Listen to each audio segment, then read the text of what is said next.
I had a pregnant heifer in the barn. But the way she said it, you'd think I was assembling a biological weapons lab. The judge stared at her like he was trying to decide whether to speak or to sigh again. He went with speaking. Ms. Mason, this court will not indulge personal vendettas masquerading as civic duty. You may sit down and prepare to receive the ruling in a few hours. Karen sat down slowly, jaw clenched. Tasha patted my arm as we left the courtroom. He's going to shut this whole thing down, she said. And if he doesn't, I will. Trust me.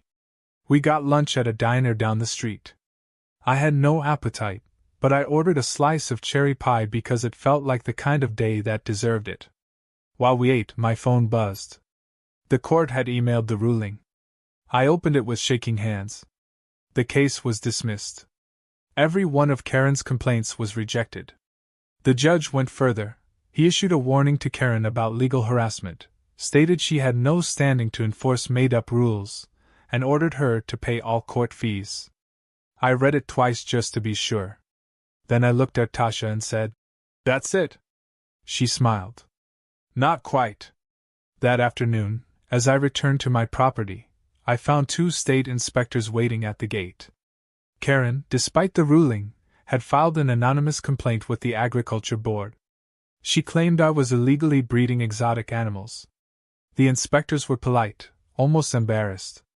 "Sorry, we had to come check," one said. "You don't seem like the kind of guy raising wallabies." I showed them the barn, the pasture, the feed storage. They chuckled at pickles and took selfies with peaches. "You're clear," they said. "Everything's legal, clean, and frankly adorable." One of them shook my hand. "Good luck with your neighbor." Later that evening, I received a text from another neighbor. Karen had gone door to door again, claiming the court was biased and that she was taking her case to the state Supreme Court. Another said she was talking about international property law. I didn't care. She could print flags, hold press conferences, start a podcast for all I cared. The court had ruled. I was done. It started again with silence. Not the calm kind, but the suspicious sort, like the air before a lightning strike. For 2 weeks, Karen was nowhere to be seen. No megaphone speeches, no drone flyovers, no fake coalition flyers nailed to fence posts. Even her usual Facebook rants slowed to a trickle. I'd be lying if I said I didn't enjoy the quiet, but it made my skin itch. People like Karen don't give up. They pause. They regroup. And then they come back with something worse. Still, the days were peaceful. I fixed a broken hinge on the barn door. Repainted the faded sign on the road that read, "Welcome to the ranch, no soliciting, yes llamas." Tasha checked in once or twice, mainly to see if Karen had done anything new. I told her no, but that I didn't trust it. Tasha's answer was simple. "She's planning something. Keep your camera charged." I was right. The silence ended on a Tuesday morning when I saw tire tracks near the northern gate, a part of the property hardly anyone visited. I followed them down the old gravel path and found something that made my blood go cold. Karen had put up another fence. This time not just posts or a half wall, but an entire chain-link structure, right through the woods. And zip-tied to it were plastic signs that said, "Private coalition property. Trespassers will be prosecuted." She had built a literal border wall through my land and claimed it as hers. My first instinct was to take it down with bolt cutters. My second was to call Tasha. She told me not to touch it. Photograph it. Document it. But don't touch it. We're past local court now. This is about to go federal. Within days, word got around the valley. Karen had started telling people she had a pending land claim. That due to easement laws and visual contamination rights, she was entitled to manage the unused woodland areas for the good of the community. No one understood what that meant. One neighbor asked if it was a real thing. I said no, unless she meant trespassing with extra steps. But some folks didn't know who to believe. Karen was persuasive when she wanted to be. She told one family their fire pit was in violation of community atmosphere protocols. and had them so rattled they started researching propane alternatives. Things escalated when Karen invited a surveyor to the property. Not a real one. A friend of hers who wore a reflective vest and carried a clipboard but had no license. He walked my land for an hour taking fake notes, while Karen narrated a live stream. "Here we are," she said into her phone, "inspecting the unlawful sprawl of livestock infrastructure." Behind her, Peaches was asleep under a tree. At one point, the fake surveyor poked at Pickles, who responded by biting his shoelace and refusing to let go. I was proud. The man swore, kicked dust, and eventually fell over trying to free himself. Karen shouted, "Assault!" and cut the stream. That afternoon, I received a cease and desist letter from the Coalition Department of Boundary Integrity. It was signed by Karen herself and printed on paper with a watermark that looked suspiciously like a school newsletter template. I didn't even show it to Tasha. I just taped it to the fridge under a magnet shaped like a goat, and went back outside to fix a trough. But the next letter wasn't a joke. It came from the county. Karen had filed a formal request to declare part of my land as unmanaged buffer space, citing a long-forgotten agricultural clause she thought might give her leverage. The county official called me personally to apologize. "We're denying the request," he said, "but we have to review it first. It's procedural." I asked how long. "A few weeks. Maybe a month. Depends on how much nonsense is attached." I didn't like the sound of that. Tasha was livid. "She's playing the delay game now," she said. "Bog you down in paper. Hope you mess up. Hope you give up. She's escalating legally because she lost theatrically. We're flipping the script." I asked what she meant. "We're filing for an official protective easement on your side. Fence, animals, and visual line. Let's make your property a registered AG preserve. That'll kill any future claim she tries to make. Permanently." I gave her the go-ahead. 2 days later, she had it filed.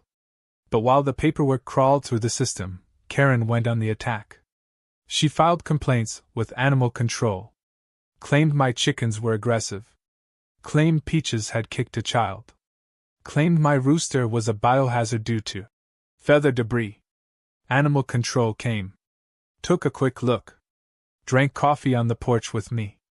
Took selfies with Ristofer. Left laughing. Then came the environmental health report.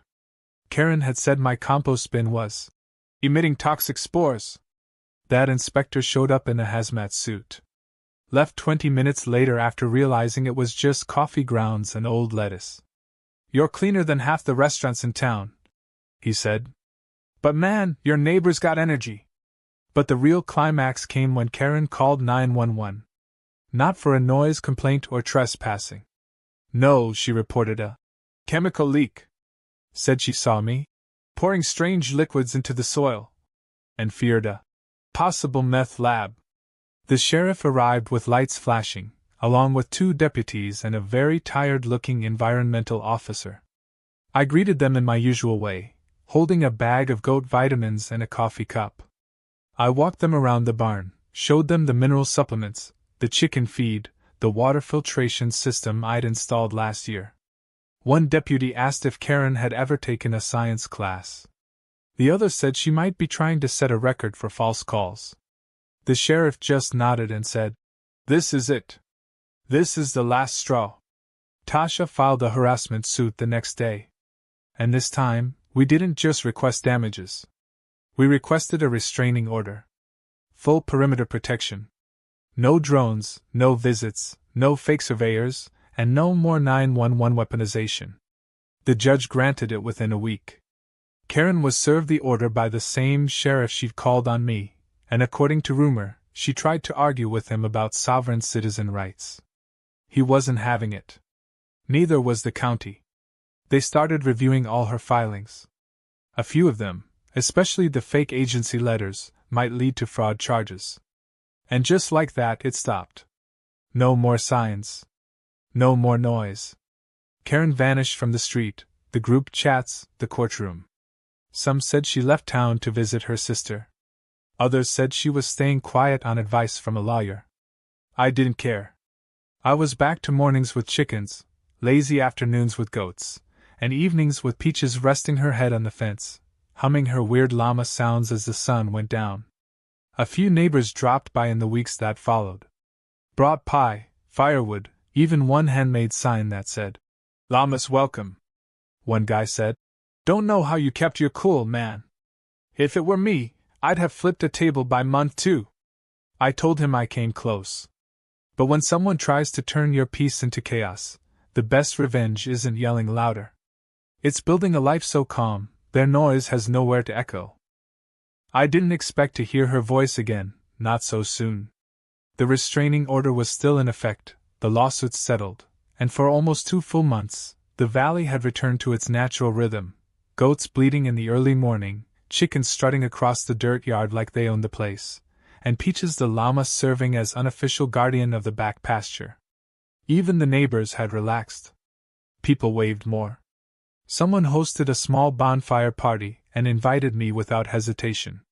It felt like the fog Karen had dragged across the community had finally lifted.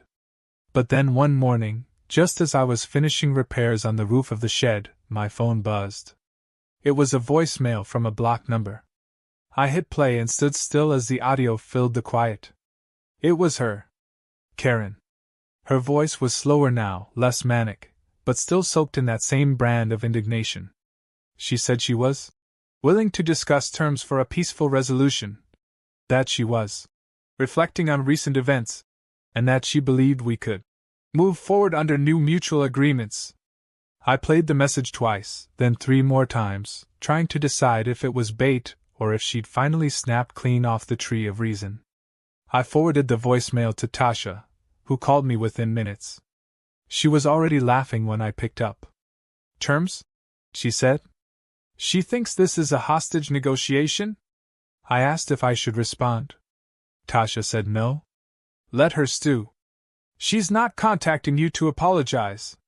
She's trying to reclaim control by pretending to offer peace. I agreed, but it gnawed at me. Karen had spent nearly a year trying to turn my life inside out. Now suddenly she wanted mutual respect? I didn't buy it. But I also couldn't ignore it. Because people like Karen don't change. They shift. They rebrand. And sure enough, 2 days later, I found out what she meant by new mutual agreements. The signs started going up around town. Flyers on community boards, taped to mailboxes, slid under doors. A new group. Voices for a respectful valley. The wording was slicker than before, softer. No more laminated HOA rules or plastic barricades. This time, she used phrases like collaborative zoning, neighborhood consultation panels, and restorative land conversations. It was the same Karen, now dressed in consultant speak, wearing a social mask that fooled just enough people to stir things up again. I even overheard 2 women at the feed store talking about it. "Sounds reasonable," one of them said. "Maybe we do need a little structure." I didn't say anything at the time. I just bought my hay and left. But on the way back home, I felt a slow fire building in my chest. That afternoon, I checked the group's new website. It was slick, all neutral colors and sunset backgrounds. Karen's name wasn't on it, but it was her voice in every paragraph. The part that hit hardest was a short statement on the Our Vision page. It read, "We believe in respectful land use practices and the protection of scenic integrity. No one wants to look at barbed wire and dirty animals when they could be enjoying nature's real beauty." That was when I knew. She hadn't given up. She just swapped out her megaphone for a microphone with better marketing. And it was working. A week later, I got a call from the local zoning committee. They'd received a request to review the visual compliance impact of my property. The woman on the line sounded embarrassed. "We're required to notify you," she said. "It's not an enforcement, just a review process." I asked who submitted the request. She couldn't tell me. But I already knew. I called Tasha again. She didn't laugh this time. "She's going bureaucratic," she said. "This is how people like her win. They get tired of losing in court, so they bury you in forms.